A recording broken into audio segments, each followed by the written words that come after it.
Estamos ante el último estudio de esta serie que hemos estado trabajando sobre el Espíritu Santo. Como ha quedado grabado en vídeo, si queréis repasar alguno podéis verlo en algún momento también mirando el canal, y ahí están todas las clases que hemos estado estudiando sobre este tema tan interesante que tantas veces no lo trabajamos en profundidad y que yo creo que hemos dado una panorámica bastante interesante, ¿no?, y atractiva sobre la persona del Espíritu Santo. Hoy, en este último estudio, la palabra clave o el tema que se nos presenta es el avivamiento. La palabra avivamiento no la usamos muy a menudo, no suele ser parte de nuestro vocabulario, incluso dentro de la Iglesia. Necesitamos un avivamiento, entendemos qué significa un avivamiento. A veces nos suena a algo que sucedió en el siglo XVIII o quizá también en algunas épocas del Antiguo Testamento, como vamos a ver hoy alguna, pero un avivamiento es algo mucho más cercano y además algo mucho más personal que te afecta a ti y que me afecta a mí también. Tenemos esa necesidad. Si vemos la Escritura y leemos lo que está diciendo Pablo a los romanos en el capítulo 13, yo creo que es claro que sí. Dice: y esto conociendo el tiempo, que ya es hora de levantarnos del sueño, porque ahora está más cerca de nosotros nuestra salvación que cuando creímos. La noche está avanzada y se acerca el día. Desechemos pues las obras de las tinieblas y vistámonos las armas de la luz. Claramente nos está levantando, nos está diciendo que es tiempo de cambio, es tiempo de avivamiento. En el Antiguo Testamento, cuando el pueblo de Israel necesitaba ese empujón también, salir de una situación en la que no estaba en un avivamiento, sino precisamente en una pasividad que le llevaba a la muerte, Dios usó la figura de los huesos secos. En el libro de Ezequiel es muy gráfico, seguro que lo recordáis, donde viene toda esa profecía, ¿no?, y todo ese llamamiento que hoy vamos a ver. Dice en Ezequiel 37, versículos 1 y 2, «La mano de Jehová vino sobre mí, me llevó en el espíritu de Jehová y me puso en medio de un valle que estaba lleno de huesos. Me hizo pasar cerca de ellos, a su alrededor, y vi que eran muchísimos sobre la faz del campo, y por cierto, secos en gran manera».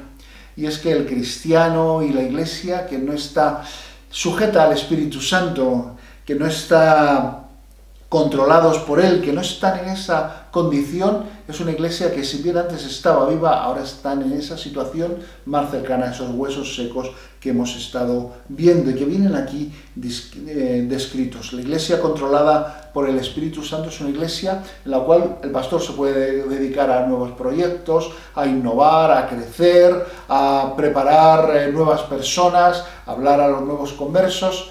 Una Iglesia que no es ese el espíritu, sino que está llena de, permitir la expresión, de huesos secos, lo que sucede es lo contrario. Nos encontramos con personas que lo que son es meros espectadores, personas que vienen a ver qué es lo que echan hoy en el culto del domingo, personas que no se involucran en la vida de la Iglesia, que no son afectadas por lo que sucede.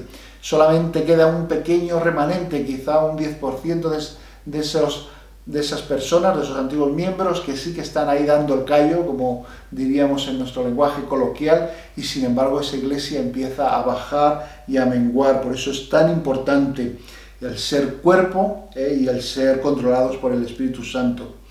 Estudiábamos que la expresión de ser lleno del Espíritu Santo, de vivir en la plenitud del Espíritu Santo, no sé si lo recordáis, pero decíamos que eso era reflejar el carácter de Cristo, que Cristo tuviese dominio sobre nosotros de manera natural, que así se pueda ver ese fruto del Espíritu, que, como recordáis, lo resumíamos a que era el amor, y que además se veía materializado en otras 9 virtudes inherentes: amor, gozo, paz, paciencia, benignidad, bondad, fe, mansedumbre, dominio propio. Eso lo podéis ver en Gálatas 5:22, como ya de hecho lo estuvimos estudiando.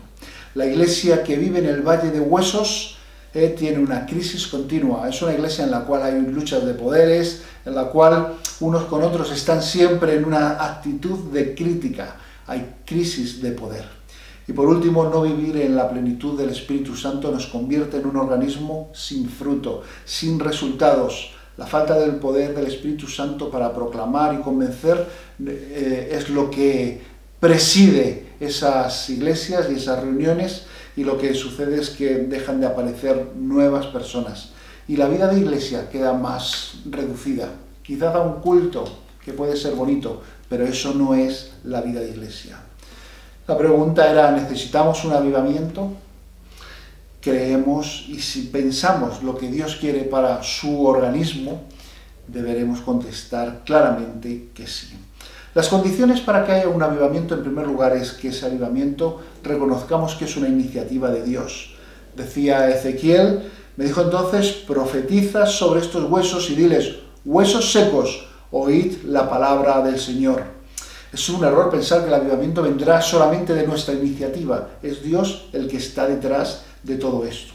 Dice el versículo 5 de Ezequiel 37, así ha dicho Jehová al Señor a estos huesos, yo hago entrar el Espíritu en vosotros y viviréis, y pondré tendones en vosotros, y haré que la carne suba sobre vosotros, os cubriré de piel, y pondré en vosotros espíritu, y viviréis, y sabréis que yo soy Jehová.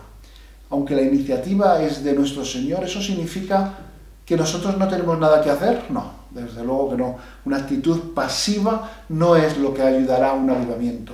Todo avivamiento viene precedido de la oración.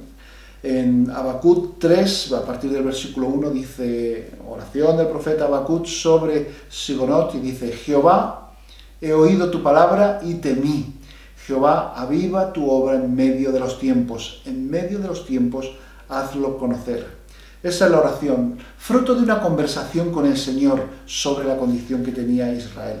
Señor, aviva tu obra en medio de nosotros. Por supuesto, un avivamiento solo puede llegar después de reconocer cuál es la verdadera decadencia espiritual en la que estamos.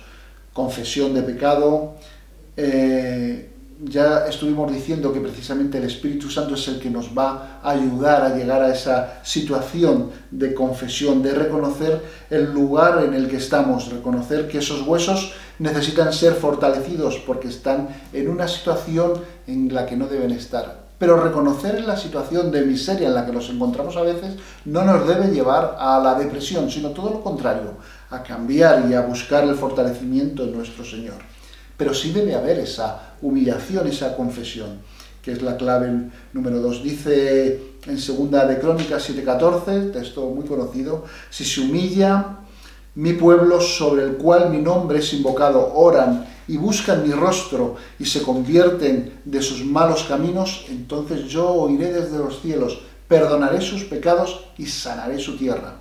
En el caso de Israel, el avivamiento vino de una sola persona, Ezequiel. El avivamiento de una iglesia puede partir de una persona, que puede ser tú, que es tocada por el Espíritu Santo y que comience este proceso a través de la oración.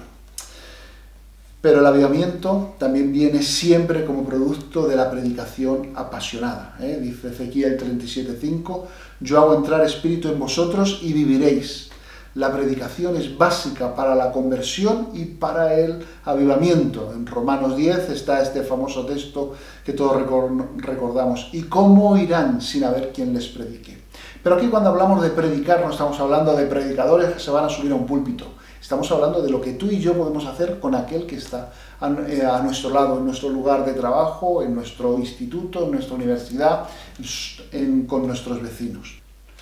El mejor argumento de nuestra predicación es tener vidas, es vivir en el Espíritu. Decíamos que permitir el señorío de Cristo en nuestras vidas. Y la consecuencia siempre será la adoración de Dios. Ese será nuestro mejor argumento.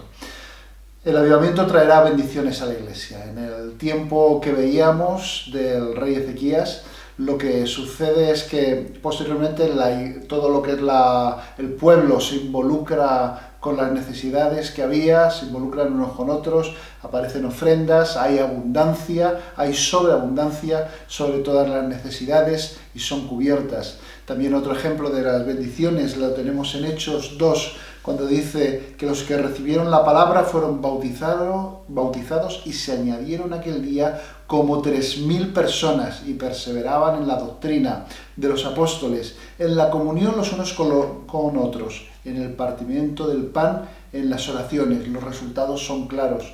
El crecimiento, personas apegadas a la palabra, hay comunión, hay fraternidad y hay oración. Tenemos deseo de ese avivamiento, lo queremos ver, queremos ser parte de él. Yo recuerdo cuando era pequeño a mi abuela Modesta, algunos, quizá ninguno de los que lo vean este vídeo la puedan recordar, pero ella tenía una costumbre y era siempre orar por un avivamiento. Lo hacía a través de un himno y en mitad del culto de oración se ponía en pie y cantaba el famoso "Avívanos, Señor, con nueva bendición, inflama el fuego de tu amor en cada corazón". Así, 3 estrofas con ese deseo que cuando lo cantaba ella, la verdad, lo que producía emoción en el resto. ¿Es una emoción vacía o realmente queremos un avivamiento? Pídeselo al Señor, pero ya hemos dicho que antes de llegar a ese punto, reconoce tu situación, trata de buscar el señorío de Cristo en tu vida, cédele a Él, tu voluntad también, y acércate a Él. Que el Señor te bendiga. Espero que estos estudios hayan sido también de inspiración y de crecimiento para tu vida. Que el Señor te bendiga.